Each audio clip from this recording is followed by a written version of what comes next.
पांडवों की बिल्ली कौरवों की मुर्गियों से ना झगड़ती तो कभी महाभारत ना होती। भीम कौरव और पांडवों के राज्यों के बीच लगे पेड़ से शहद ना उठाता तो महाभारत ना होती। आपने आज तक यही सुना होगा कि महाभारत का युद्ध कौरवों के अहंकार की वजह से हुआ, लेकिन नहीं, महाभारत युद्ध होने का एक अलग और सबसे अनोखा नजरिया भी है। इस नजरिए में महाभारत की वजह दो परिवारों यानी कि कौरव और पांडवों के बीच के वो आम झगड़े थे जो लगभग हर परिवार और पड़ोसी के बीच होते हैं। इन दो परिवारों के बीच कभी मछली पकड़ने को लेकर झगड़ा हुआ तो कभी इन परिवारों के सांडों के बीच लड़ाई को लेकर संग्राम मचा। कुरुक्षेत्र में हुई महाभारत भी इसी का परिणाम था। महाभारत की इस कहानी में कुंती और माता पार्वती एक ही पिता की संतान है।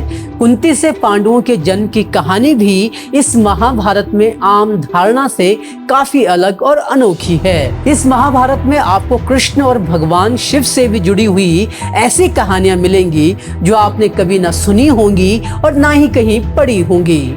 आज तेरे पहाड़ मेरे पहाड़ के इस एपिसोड में हम आपको लेकर चल रहे हैं उत्तराखंड के कुमाऊं मंडल की एक ऐसी लोक प्रथा के सफर पर जिसमें आपको महाभारत को देखने का एक अलग ही और अनोखा नजरिया मिलता है। आज बात कुमाऊं के महाभारत की।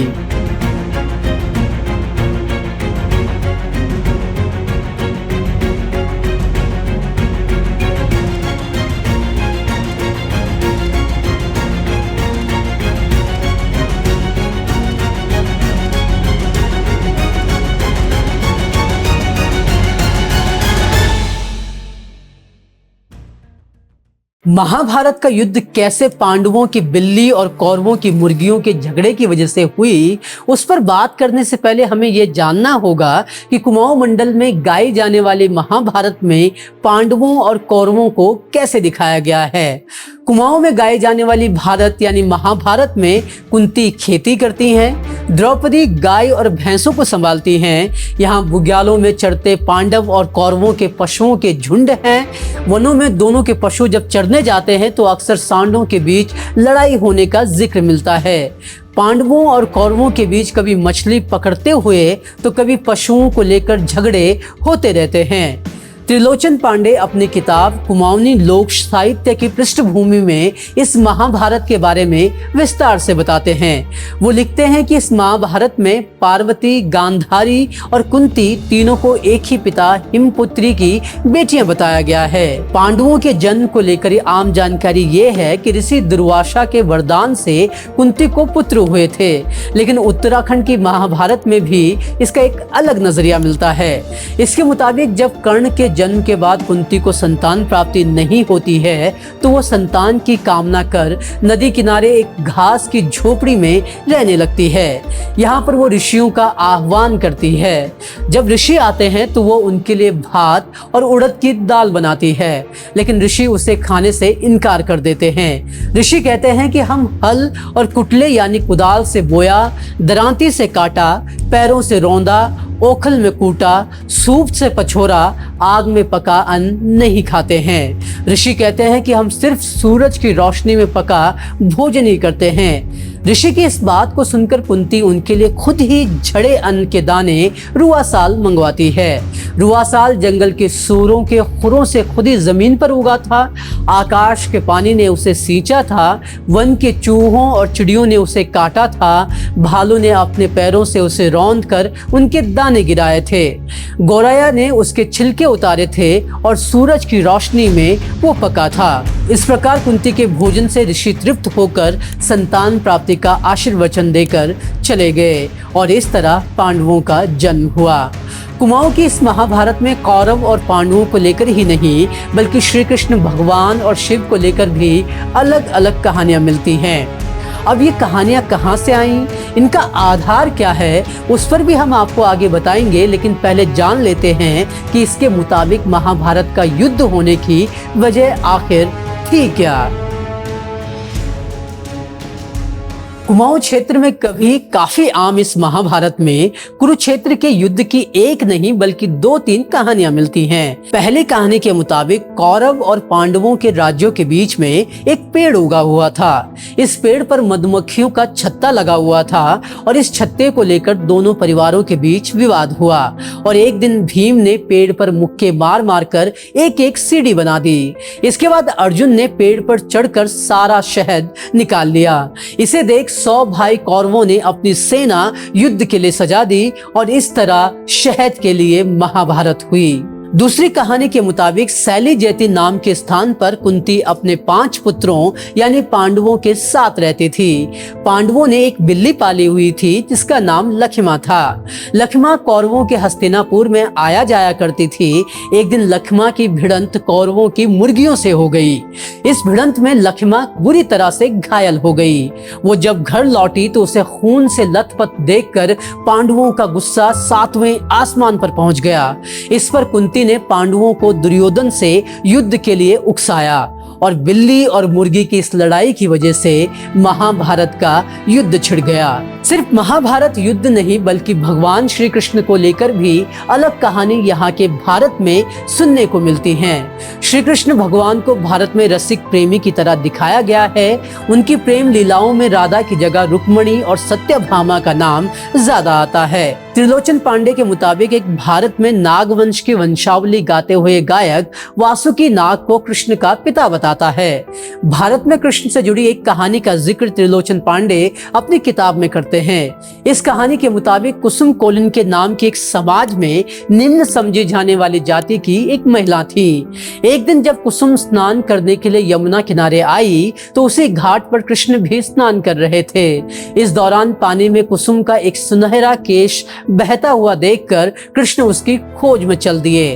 भगवान कृष्ण के जन्म और कंस के खात्मे को लेकर भी भारत लगाई जाती है। श्री कृष्ण के अलावा भगवान शिव के बारे में भी कहानियां भारत में गाई जाती हैं। वैसे तो पुराणों में भगवान शिव को काफी गंभीर रूप में दिखाया जाता है, लेकिन भारत में उनका मजाकिया अंदाज दिखाने की कोशिश की गई है। ऐसी ही एक कहानी के मुताबिक एक बार भगवान शिव को संसार घूमने की इच्छा हुई तो गौरा से बोले कि तुम नीलकंठ हिमालय में बैठी रहना, लेकिन गौरा ने साथ चलने की जिद पकड़ ली। शिव जी ने कहा कि पुरुष के विश्व भ्रमण में नारी का साथ जाना सही नहीं है, लेकिन गौरा नहीं मानी और दोनों फिर विश्व भ्रमण पर निकल पड़ते हैं। चलते चलते वो अलख वन पहुंचे जहां कोई भी नहीं था। यहाँ गौरा हड्डियों का एक ढेर देखकर घबरा गई। तब शिव जी ने मजाक किया और कहा कि संसार में तो ऐसा कई जगह होता है। इस तरह की कई कहानियां भारत गायन में सुनने को मिल जाती हैं और सिर्फ एक ये 2 कहानियां नहीं हैं, भारत गायन में इस तरह की कई कहानियां आपको सुनने को मिल जाती हैं।